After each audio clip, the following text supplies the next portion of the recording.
Bueno, em, ahí ya está, ya comenzamos.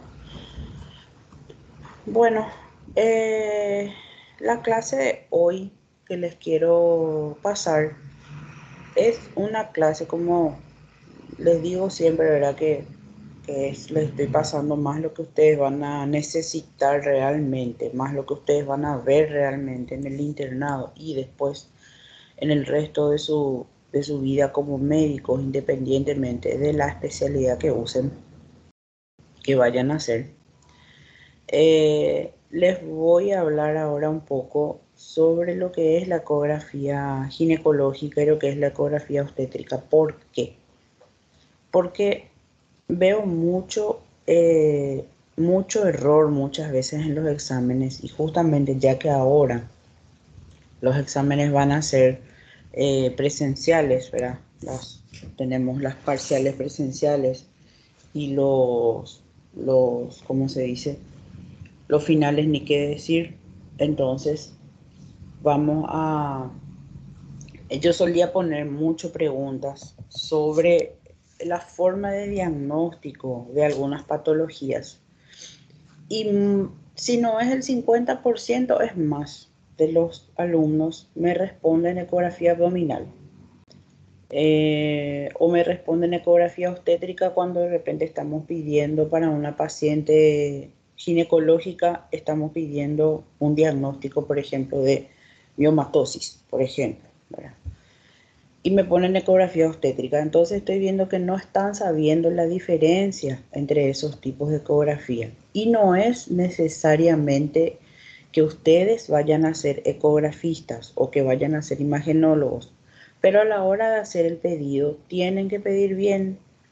Inclusive en la vida real, no hace falta en el examen, en la vida real muchos que fueron mis alumnos, que ya son médicos, que ya están trabajando en hospitales tanto grandes como pequeños, en puestos de salud, yo recibí pedidos de ecografía de ellos en las pacientes, en donde de repente me piden, hacen unos pedidos insólitos de ecografía que no corresponde con la paciente, ¿entienden? Entonces, tienen que saber, ¿verdad? Les guste o no les guste, aunque no hagan ecografía después, van a hacer el pedido en sus pacientes y tienen que saber, porque ¿de qué sirve que de repente ustedes tengan, como les expliqué recién, una paciente con miomatosis y ustedes quieran confirmar que es mioma y le piden una ecografía obstétrica? ¿De qué sirve? O sea, que vamos a medirle, no sé, los diámetros y parietales al mioma, no sé, por decirle así. Entonces, hay que saber, ¿sí? Así que de eso se va a tratar la clase de hoy. No una clase larga, es una clase bien corta, pero bien concisa para que se pueda entender lo que quiero pedir.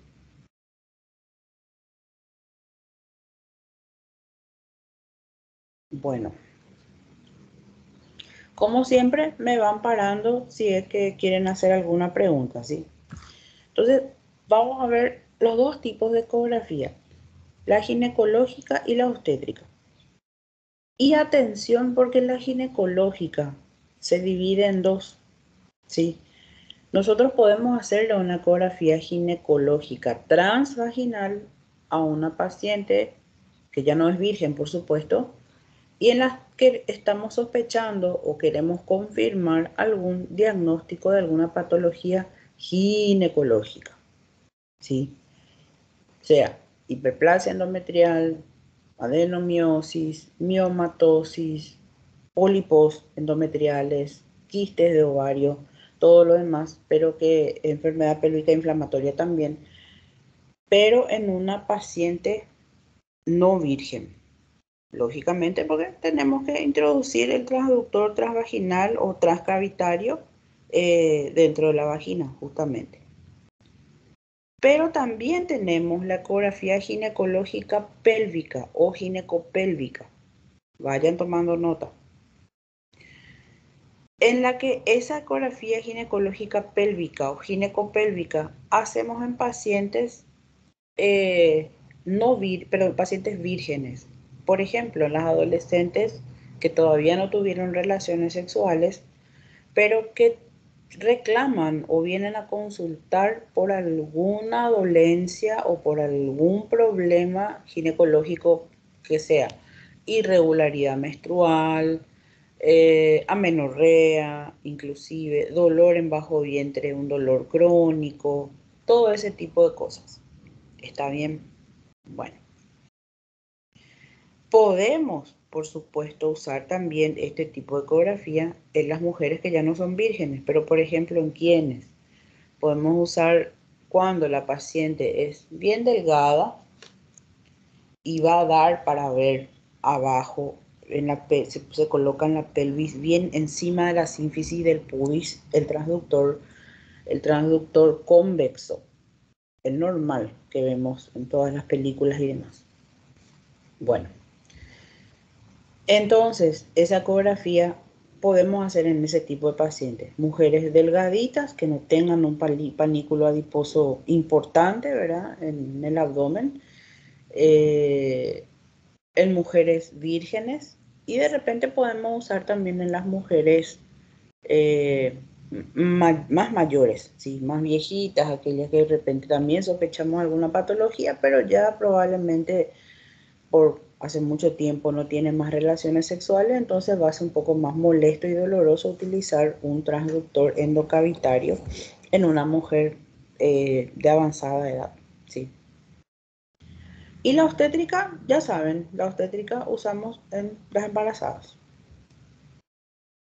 Bueno, entonces nada más que para ver por definición que la ecografía es una técnica que utiliza ultrasonidos, ¿sí? Va mucho más allá de lo que es el sonido. Para poder crear una imagen, utilizamos estos ultrasonidos para crear la imagen que después vemos en la pantalla y después imprimimos, ¿verdad? Y define estructuras de órganos que están dentro del cuerpo humano. Entonces son ondas acústicas, tienen alta frecuencia, nosotros no escuchamos, ¿verdad? El oído humano no escucha, pueden escuchar los perritos, los delfines, etcétera, etcétera. Los bebés también escuchan, son seres humanos, pero como que están dentro del agua, dentro del líquido amniótico, ellos escuchan. Entonces, crean o no, la ecografía, el ultrasonido para un bebé es molesto. Es un estudio molesto. A nosotros nos encanta hacer, a la mamá le encanta verle a su bebé, pero justamente por eso es que hay un intervalo que hay que respetar para hacer las ecografías. No es que le podemos hacer ecografía a la paciente todas las semanas para ver cómo está su bebé. Le tenemos que hacer cada tanto, sí, pero no voy a entrar en ese tema porque si no, no terminamos nunca. ¿Por qué? Porque estos ultrasonidos son muy molestos para el bebé. Inclusive, si vemos al hacerle la ecografía, el bebé muchas veces se mueve más cuando comenzamos a hacer. ¿Por qué? Porque le está molestando, no es que está feliz porque le estamos haciendo. Entonces es un estudio que tenemos que hacer un poquitito rápido, ¿sí? Lógicamente que el que está comenzando recién no, pero bueno, o sea, no le va a matar al bebé ni nada, no, tiene su tiempo, ¿verdad? Inclusive, como bien saben ustedes, las ecografías morfológicas toman su tiempo, son 40-45 minutos que uno tiene que estar encima del abdomen de la mamá buscando estructura por estructura. Hasta eso el bebé aguanta sin problema, una hora también aguanta sin problema, pero volver a hacer al día siguiente ya es un poquitito molesto, ¿sí? Para el feto. Y el ecógrafo entonces es el aparato que utilizamos para poder emitir esos ultrasonidos y como les expliqué, le convierte son unos puntitos, como cuando ustedes hacen o cuando hacían cuando eran más chicos, unir los puntos, ¿sí? Los dibujitos, por ejemplo, donde nos íbamos a la escuela y nos hacían unir los puntos y se formaba una imagen, se formaba una vaca, se formaba una casa, bueno, la misma cosa es. Estos ultrasonidos generan unos puntos que si vamos a jugar más o menos a unir los puntos, nos va a formar una cabeza, un dedito, una lengüita, un cristalino, un mioma, un útero, etcétera, etcétera, ¿sí? Entonces se estudia cómo se ve para poder interpretar esa imagen. ¿Y cómo funciona? Esa es la parte más chata de la ecografía, pero hay que saber también cómo funciona.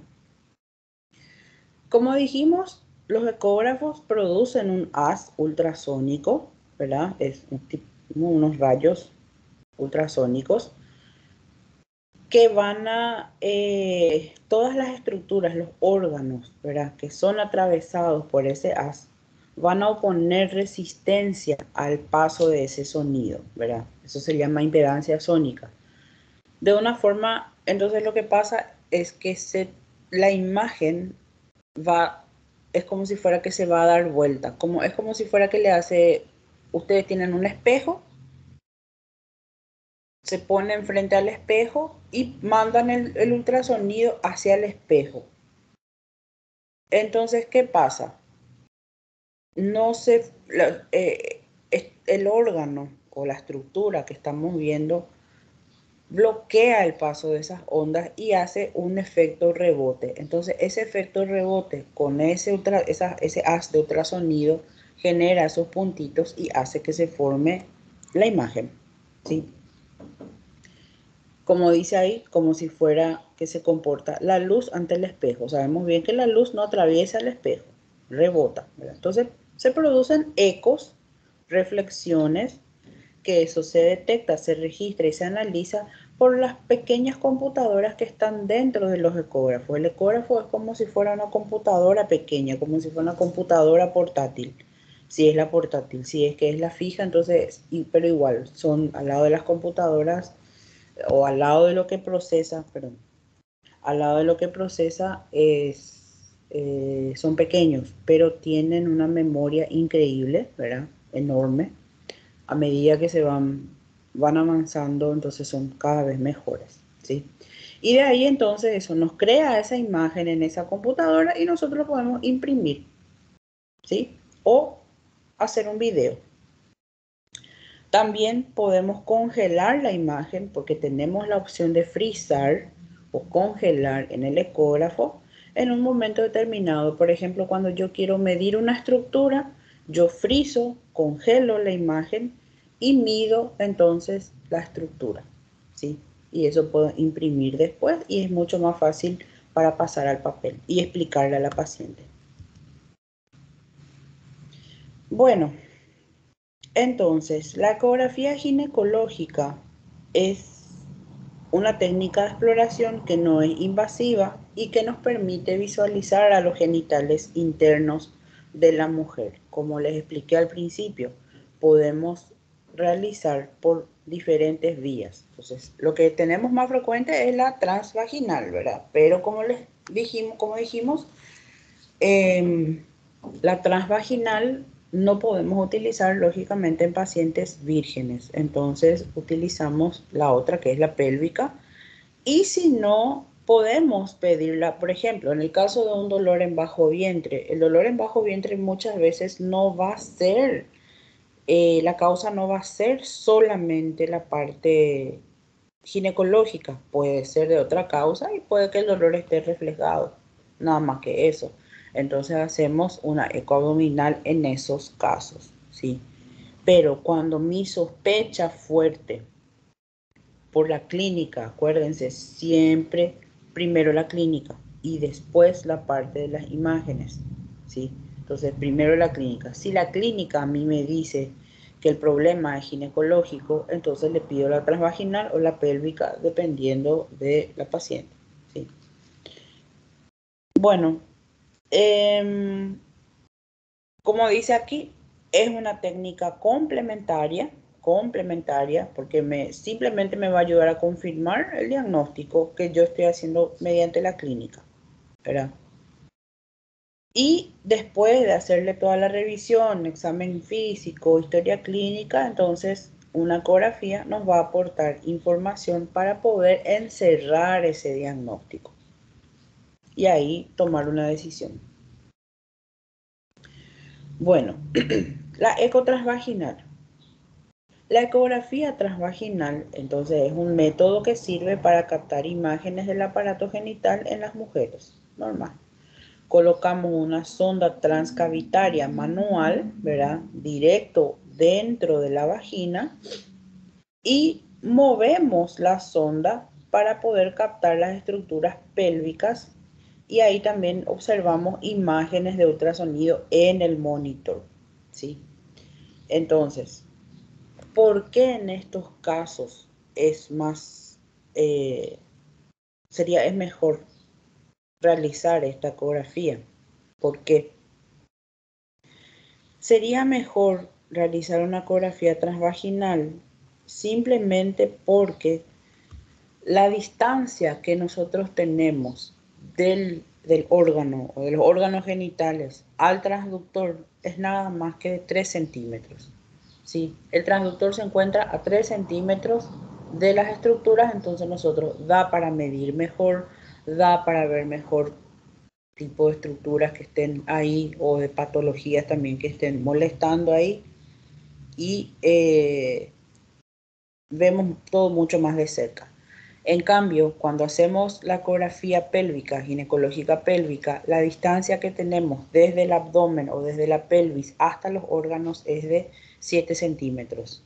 En una paciente delgada, ¿sí?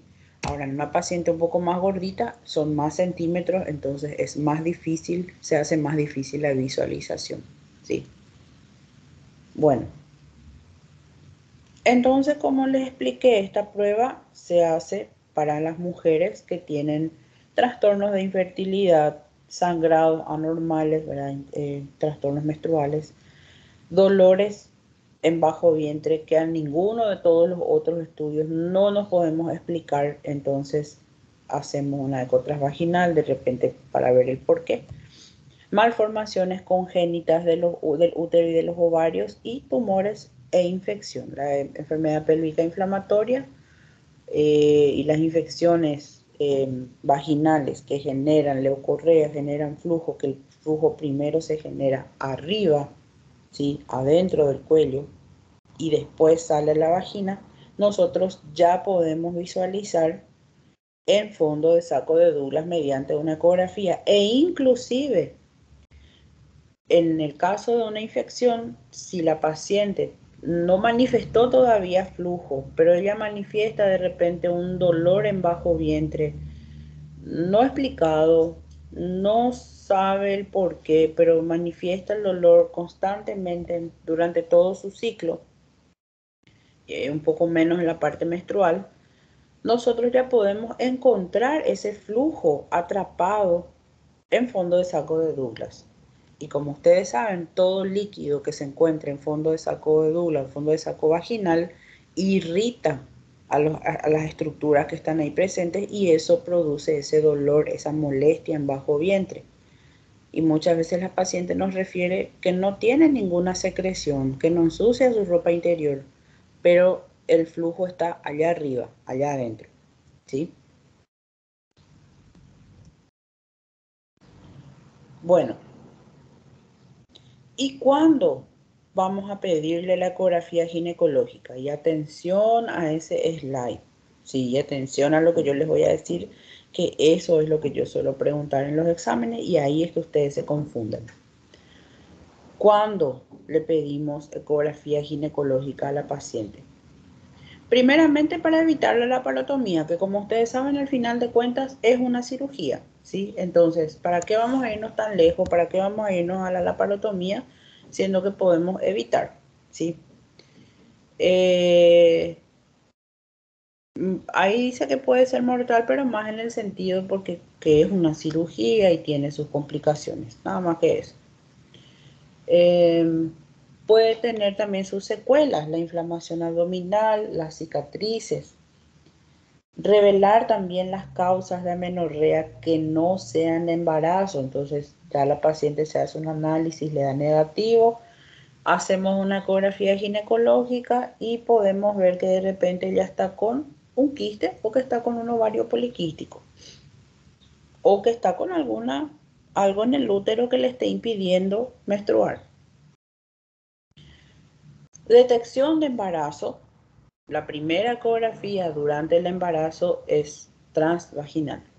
La primera. Y es la única vez que durante el embarazo hacemos una ecografía transvaginal, a no ser que amerite después. Si no, si es un embarazo normal, se hace nada más que una ecografía transvaginal.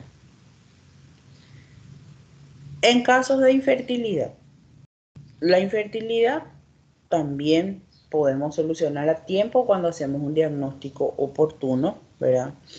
La ecografía va a ser esencial para determinar la causa de infertilidad, sobre todo si es que esa infertilidad está en los órganos, si no es una infertilidad hormonal, ¿sí? Si es una causa, si es por alguna patología tumoral o por adherencias o por malformaciones, entonces nosotros ya con la ecografía ya podemos ver eso. Bueno, un dolor abdominal bajo que generalmente se originan por tumores, por embarazo ectópico, por quistes ováricos, cervicales, adenomiosis, endometriosis, cervicitis, infecciones o inflamaciones ginecológicas también. Un dolor lumbar o un dolor de cintura también, que sea inexplicable, que la paciente no pueda estar entendiendo de dónde viene, pero que en la mujer generalmente, aparte de referirse a una infección urinaria o una pielonefritis, entonces puede también ser algún problema ginecológico y justamente puede ser una enfermedad pélvica inflamatoria ya bastante avanzada. Sí, que está irritando, ya el flujo está irritando hasta inclusive estructuras cercanas al riñón, ¿sí? No el riñón mismo, pero cercanas al riñón. El dolor también durante la menstruación, que generalmente en la mayoría de los casos un dolor en la menstruación cuando ya pasa de los 18 años está causado por endometriosis. Hemorragias genitales también, ¿verdad? Que tiene que ver con enfermedades o patologías ginecológicas que vamos a detectar por ecografía también. Y por supuesto que tenemos a los ciclos irregulares, que también, ciclos irregulares, todo esto pasando los 18 años, que corresponde a enfermedades ginecológicas. Tenemos también la hemorragia menstrual abundante o hemorragia con coágulos, que también tiene que ver con otras patologías ginecológicas serias, que todo eso ya sabemos. Tenemos miomatosis, hiperplasia endometrial, a veces cánceres. Flujo, leucorrea, que puede ser, se complica con alguna endometritis o miometritis en caso de que, como les dije recién, sea abundante y ya sea crónico inclusive, que ya tenga un buen tiempo, pero de repente no se exterioriza ese flujo, no aparece en la ropa interior de la paciente o cuando se limpia ella, sino que ese flujo se queda ahí y él ya está haciendo sus estragos, complicándose con las endometritis, las miometritis. ¿Y qué hace eso? Produce infertilidad, porque lógicamente produce adherencias, se forman como unas pequeñas burbujitas o pelotitas en las trompas y eso ocluye el paso del óvulo y del espermatozoide, tapa. Entonces la paciente no se puede embarazar, que lógicamente todo eso tiene solución. Y antes de planificar, antes de que la paciente quiera usar un método anticonceptivo, entonces, y durante todo el tiempo que ella quiera utilizar un método anticonceptivo, primeramente le pedimos una ecografía transvaginal, cosa que siempre se le dice a las pacientes. Muchas veces ellas vienen y no tienen por qué saber, para eso justamente estamos nosotros, para explicarles el por qué, ¿verdad? Pero muchas veces vienen y dicen que no, que se fueron y que en la farmacia consultaron y en la farmacia le dieron tal medicamento, tal anticonceptivo. Entonces ellas están tomando y ven que tienen irregularidad menstrual, tienen náuseas, cefalea, etcétera, etcétera. ¿Por qué? Porque era un anticonceptivo que no le va a venir bien a ella, no le conviene a ella. Entonces, Ahí, ¿qué hacemos? Hacemos toda esta batería de estudios en donde también se incluye a la ecografía transvaginal o ginecológica pélvica en caso de que ella todavía no haya iniciado sus relaciones sexuales, pero esté pensando en hacerlo. Entonces, en estos casos, planificamos de esa forma, hacemos una ecografía ginecológica para ver, porque por supuesto, en una paciente que no tiene quiste de ovario, no tenemos por qué pasarle un anticonceptivo que sea para quiste de ovario y viceversa. En una paciente que tenga quiste de ovario, está utilizando inyectables, que son una carga hormonal enorme, de una sola vez, se concentra lo que es para 30 días, 28, 30 días. Entonces, ¿qué es lo que le estamos produciendo a esa paciente? Más quistes o que crezca más el quiste que ella ya tiene. Entonces, de esa forma también, primero es mejor certificarse, hacer una ecografía y ver cómo está adentro esa cavidad. Si es que tiene quistes, no tiene quistes, tiene poliquistes o no tiene poliquistes, mioma, hiperplasia, X, ¿sí? Y si está todo bien, utilizamos el método anticonceptivo que lleguemos en consenso con la paciente. También, si la paciente quiere utilizar DIU, té de cobre, o té de cobre y plata, o el mini DIU, o el Mirena, ¿sí? Que son cualquier tipo de dispositivo intrauterino, antes de colocar hay que hacer una ecografía. ¿Por qué? Porque yo necesito medir el tamaño del útero. Yo necesito ver cuánto antes de insertar un DIU. Que el tamaño del útero no es el mismo en una mujer multípara, vamos a ponerle, que en una mujer nulípara. Que hoy en día, y gracias a los avances de la ciencia, sabemos que una mujer nulípara puede utilizar un DIU sin ningún problema. Pero el DIU de la nulípara, que tiene un útero más chiquitito, tiene que ser, el tamaño que tiene que tener, tiene que ser menor que el DIU que se le coloca a una mujer que ya tuvo varios hijos, porque el útero se va agrandando. Entonces, justamente para que esto no falle y para que el DIU o no se caiga, porque el útero era muy pequeño y el DIU que le insertamos era mayor para lo que ella necesitaba, o tenía un útero un poco mayor y le colocamos el DIU que no corresponde y ese DIU se movió del lugar y le está produciendo unos dolores tremendos, porque cuando el DIU se mueve del lugar produce unos dolores tremendos, entonces se saca, ¿verdad? Eso se sabe por ecografía únicamente, ¿sí?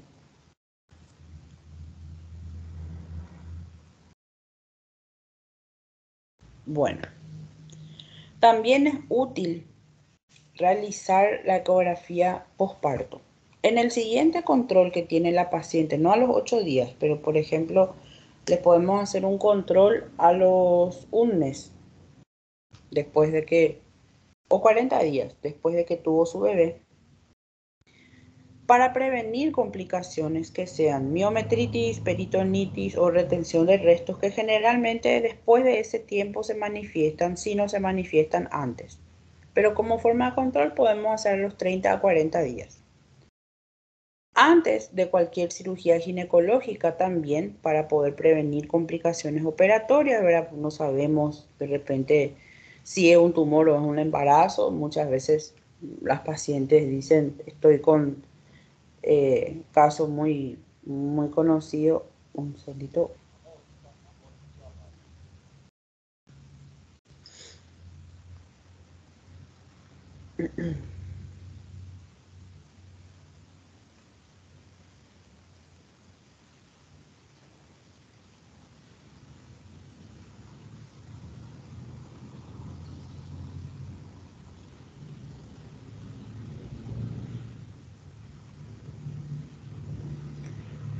Bueno, eh, cosa que pasa muy frecuentemente es que la paciente confunde, piensa que está embarazada y en realidad es un mioma lo que tiene, un mioma grande, ¿verdad? Y el mioma grande, no es que el mioma se mueve, ¿sí? El mioma no tiene movilidad propia, sabemos eso. Pero las estructuras intestinales se mueven, lógicamente, los intestinos por el gas y compañía, entonces se mueven y hacen que se mueva también la estructura, el útero. El mioma se siente como si fuera que se está moviendo cuando es un mioma grande, ¿sí? Y muchas veces ellas vienen y dicen, yo estoy embarazada, para mí que yo estoy embarazada porque siento algo que se mueve. Entonces le hacemos una ecografía y un feroz mioma. Y solo por ecografía podemos detectar eso. O al revés, pacientes que ya tienen, vamos a pensar, suponer, más de 40 años y ni están pensando en embarazarse ni nada. Justamente ayer, o sea, anteayer tuve un caso así, de una paciente de 43 años que ella ni estaba pensando en embarazarse y, y vino y me dijo que ella se estaba sintiendo como que alguna cosa se movía dentro de ella, pero que ella embarazada no, porque con su marido se estaban cuidando, el tipo ya los dos ya son grandes, ella tiene 43, él tiene 45, entonces eh, ni pensaban en embarazarse. Y ella me dijo, pero yo siento que algo se mueve acá adentro y yo no estoy menstruando también hace 2 meses, me dijo. Entonces tengo calores y estoy cansada y de mal humor, entonces para mí que ya es la menopausia, me dijo. Bueno, hicimos todos los estudios, bla, bla, bla, en lo que es la menopausia, sus estudios salieron normales. Hace 15 días se hizo una ecografía, en la ecografía no salió nada, salió, lo que sí salió inclusive era un endometrio engrosado, pero no salió bebé ni nada. Y ahí después entonces yo le dije, por las dudas, hacerte un beta HCG, por las dudas. Porque ese día ya estaba toda colorada, estaba muy roja, muy con mucho calor y se sentía mal ella, estaba con mucho dolor de cabeza también, ¿verdad? Entonces, bueno, podía ser que por efecto de los estrógenos ella iba a menstruar, pero no, sale positivo su beta HCG. Ayer le hago una ecografía y está embarazada 6 semanas, ¿sí? Entonces, eh, ¿cómo se diagnosticó? Sí, con el beta-HCG, ¿verdad? Primero, pero se le complementó con la ecografía y se pudo ver de cuántas semanas exactamente ella estaba, ¿sí?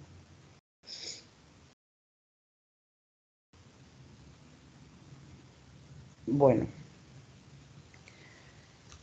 em, solo un segundito. 5 minutos más, ya vuelvo.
Bueno, seguimos.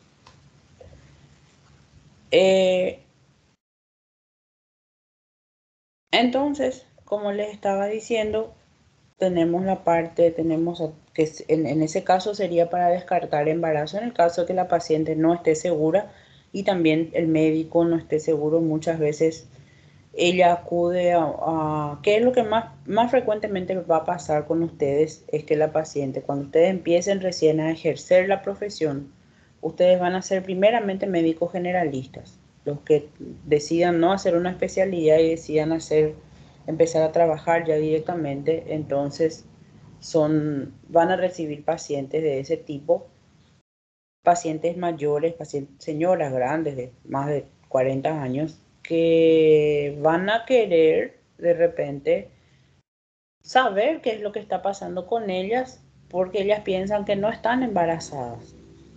Entonces, o al contrario, piensan que están embarazadas y en realidad el problema es otro. Entonces, en ese caso, ustedes piden una ecografía ginecológica transvaginal. Por supuesto, como les dije, dependiendo de la situación, pero una mujer de 40 años tranquilamente se puede hacer una transvaginal, es mejor inclusive. También después de cualquier cirugía ginecológica para prevenir las complicaciones como la miometritis, la peritonitis, la retención de restos placentarios también, etc.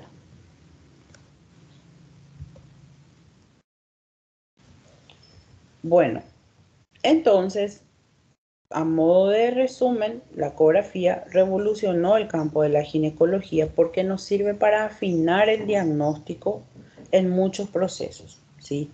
Habitualmente se hace, normalmente la mayoría de los ginecos contamos con un ecógrafo, ¿verdad? Contamos con un aparato de ecografía ya en nuestros consultorios, en donde ante cualquier duda ya le hacemos la ecografía a la paciente para poder iniciar el tratamiento, ¿sí? Eh, Inclusive se utiliza en las mujeres que están asintomáticas y como a modo de control, de revisión, se hace cada cierto tiempo.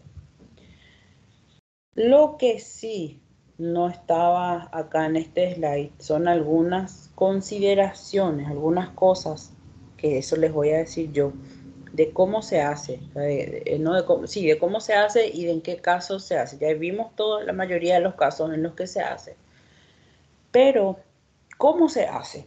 ¿Y a quiénes también le vamos a hacer? Porque escuchamos muchas veces que se le hace a paciente que está menstruada, no, no se hace, no, sí se hace. No, paciente que está sangrando mucho, se le hace, no se hace, sí se hace, no, no se hace. Entonces nos confunde un poco, no sabemos si pedir, no sabemos si no pedir, no sabemos si hacer, si no hacer, no sé.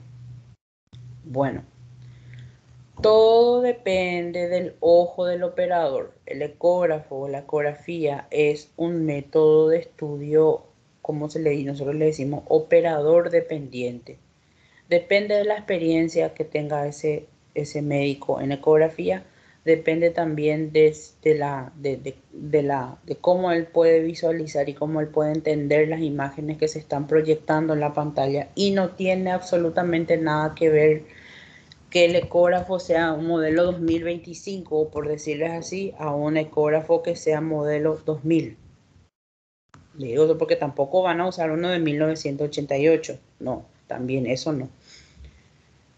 Pero todo depende de la experiencia, depende de la mano también. Muchas veces no es que nosotros estamos introduciendo la sonda y vamos a estar empujando y empujando vamos a poder ver. No, uno que le estamos causando dolor a la paciente y otro y molestias, y otro que no es la forma correcta. Entonces se introduce suavemente, así como el espéculo, se tienen que abrir los labios menores, introducir el transductor y despacito tenemos que girar en el sentido de las agujas del reloj.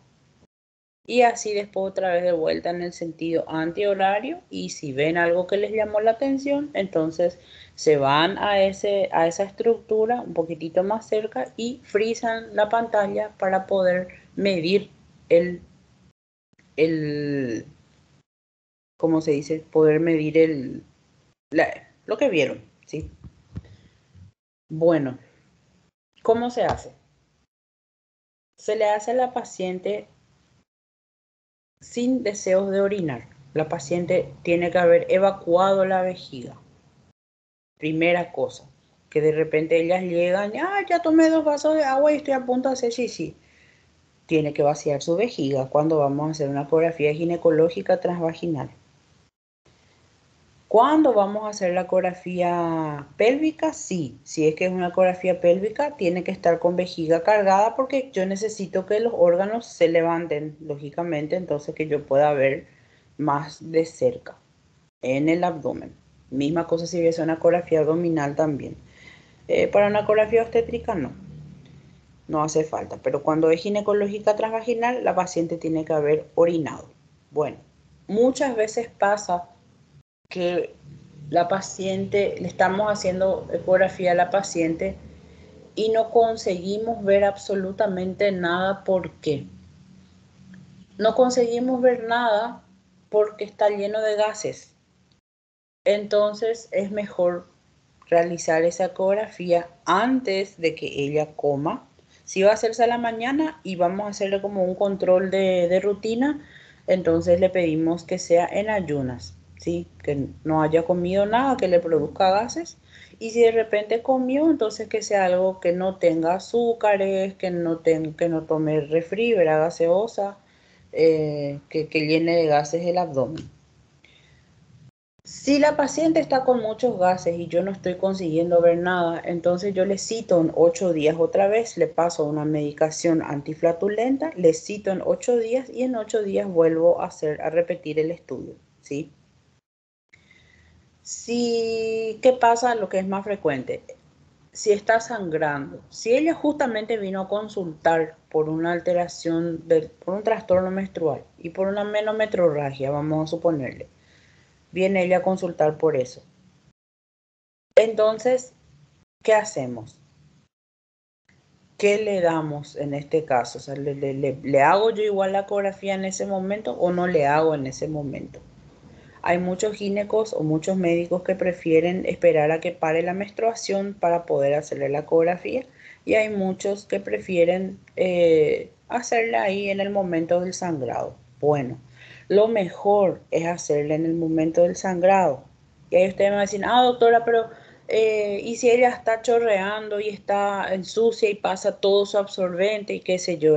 No importa. Le mandamos al baño a que se limpie, que orine bien, que haga pipí, que caigan todos los coágulos, lo que sea que tiene que caer. Se limpia bien y se va a la camilla. Ponemos nada más que un plástico, ¿verdad? Una salea, un plástico ahí. Y le hacemos la ecografía porque es mejor, ahí estamos viendo en vivo. Estamos viendo exactamente qué es lo que pasó o qué es lo que está causando ese sangrado. Si es que no es hormonal, por supuesto, ¿verdad? Bueno. Eh, Si es que, si es que de repente ya paró su sangrado y ella consultó justamente por una alteración menstrual, consultó porque ella está con mucho sangrado, pero ella misma nomás prefirió esperar y después dijo, voy a esperar que me pare la menstruación y voy a irme después nomás a hacer mi ecografía. Entonces para la menstruación y ella se va para hacer su ecografía.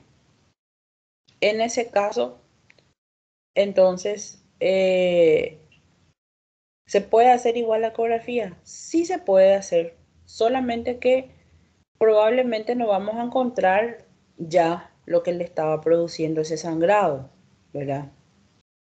Si es que un mioma o lo que sea, vamos a encontrar, pero si es que era una cuestión hormonal, por supuesto, perdón, por supuesto que ya no vamos a encontrar más. O si era una hiperplasia endometrial y ya paró de sangrar, por supuesto que esa hiperplasia disminuyó porque ya se sangró todo.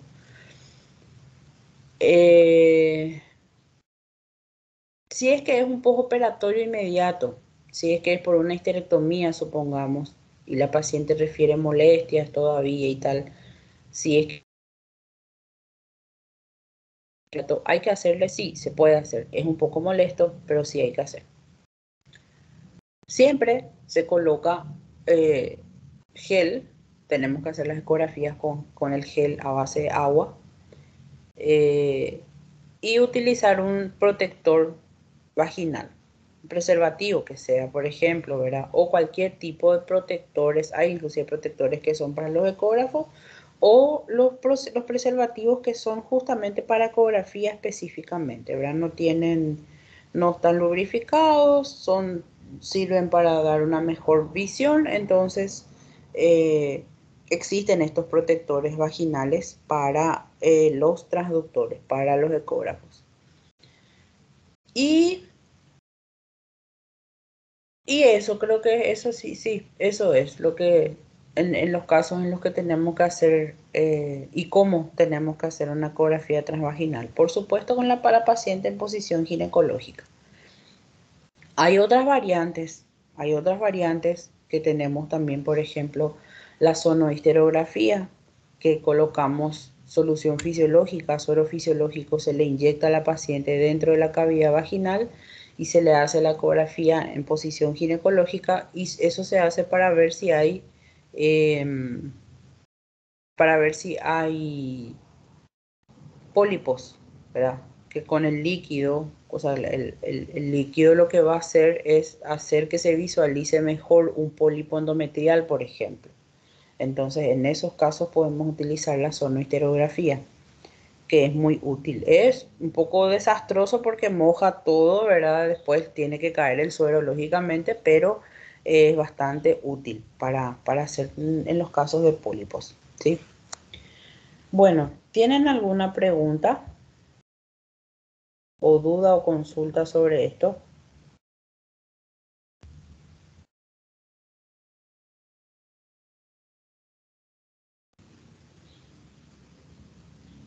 No, doctor. ¿No?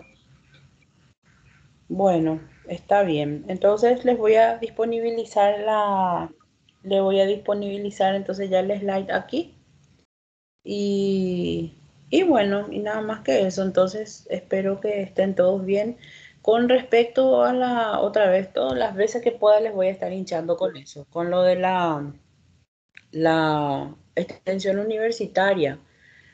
Estamos buscando la forma de hacer en otros lugares, ya sean escuelas particulares, escuelas privadas o probablemente vamos a hacer también a los alumnos del primer año de la SUDA, ¿sí?